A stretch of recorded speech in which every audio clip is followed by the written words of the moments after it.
Hey everyone, welcome to Waking to Glory. I'm Jeanette Ross, and today I am continuing a conversation regarding faith.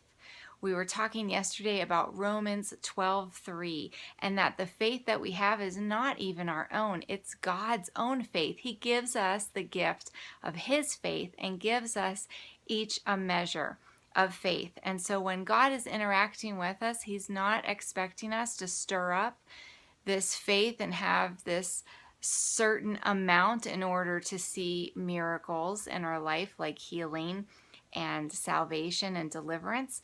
But He's just, because He's a good God, He will actually step towards us and meet us at the measure of faith that we are operating in. And we see this in the person of Jesus as He is interacting with people. He comes across people with all kinds of levels of faith, and each time Jesus meets them with God's perfect love and brings them whatever they are needing. He never turns anyone away and says, "I'm sorry, your faith just isn't strong. Come back when you've got it together a little bit more." No, He actually meets them right where they're at. And so today we're going to look at two accounts where people have very similar needs and very different levels of faith to see how Jesus interacts with them and what happens. So the first story, if you've studied any bit of healing, I'm sure you've heard this story because it's truly inspiring.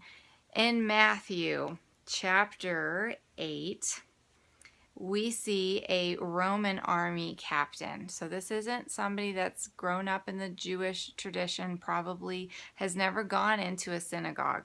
He's just a Roman citizen who happens to be high up in the army, there in the Roman army. And he comes to Jesus, and it says that he pled with Jesus to come to his home and heal his servant boy who is in bed paralyzed and racked with pain. "Yes," Jesus said, "I will come and heal him." And then the officer said, "Sir, I am not worthy to have you in my home, and it isn't necessary for you to come. If you will only stand here and say, 'Be healed,' my servant will get well. I know because I am under authority of my superior officers, and I have authority over my soldiers, and I say to one, 'Go,' and he goes, and to another, 'Come,' and he comes, and to my slave boy, 'Do this and that,' and he does it. And I know you, Jesus, have authority to tell his sickness to go, and it will go." And of course, Jesus is amazed by this man's faith, and he says as much. He tells everybody that he has never seen anyone in all of Israel with faith like this man. And then Jesus says to the Roman officer, "Go on home. What you have believed has happened." And the boy was healed that same hour. So we can look at that and we can say, wow, that guy had incredible faith, so much that even Jesus was amazed at the amount of faith this man was operating in. And so we could look at that and think, oh, we've got to have this great amount of faith that would inspire even Jesus in order to see healing happen. But that's the level of faith that that man had, and Jesus met him there.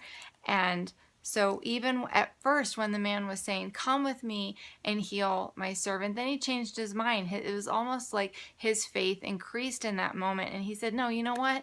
You don't even have to go. I see you are a man of authority, and I understand that because I operate in authority myself." And so in his moment, he had the faith that believed that Jesus didn't even need to come to his house, that Jesus could just give the word and he would be healed. And so what did Jesus do? He met that expectation. He met that level of faith that the man was operating in. And of course, this servant did get healed. But not very far after, there's another account in Matthew chapter 9 this time, where there's another man who has someone close to him, dear to him. It actually is his daughter in this case, that is sick. And this person is a rabbi. So this is somebody who would be familiar with scripture, probably has listened to Jesus teach. And it says, the rabbi of the local synagogue came and worshiped him. All right, so this is somebody that's devoted to Jesus. It's not just some Roman citizen that's disconnected. This is somebody who is looking to Jesus and understanding at a certain level what he is and what he very well may be as the promised Messiah. So he's worshiping him, and then he says, "My little daughter has just died, but if you can bring her back to life again, if you will only come and touch her."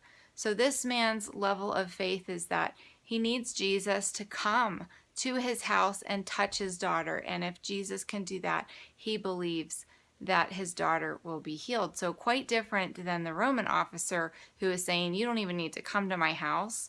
In fact, I don't even think that I'm worthy to have you in my house. But if you just say the word, my servant will get healed." This case, even though this guy worships Jesus and is a rabbi, he is saying, "I need you to come to my house." So does Jesus now then turn to this rabbi and say, "Didn't you hear what I just did?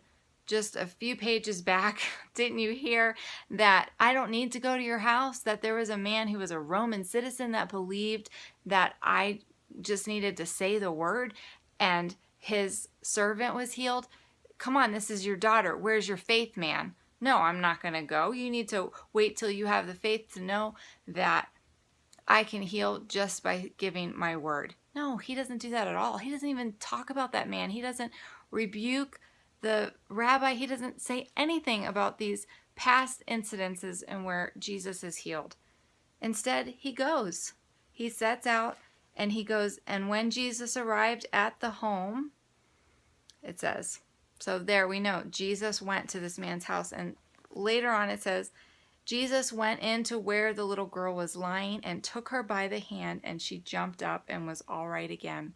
So isn't Jesus amazing in that he is meeting each of these men's need? They both have people that they care about that are not well. In the case of the rabbi, his daughter had actually died.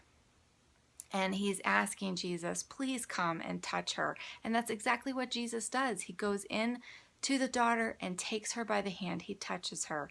And so he met that father, that rabbi, at the place of his level of faith.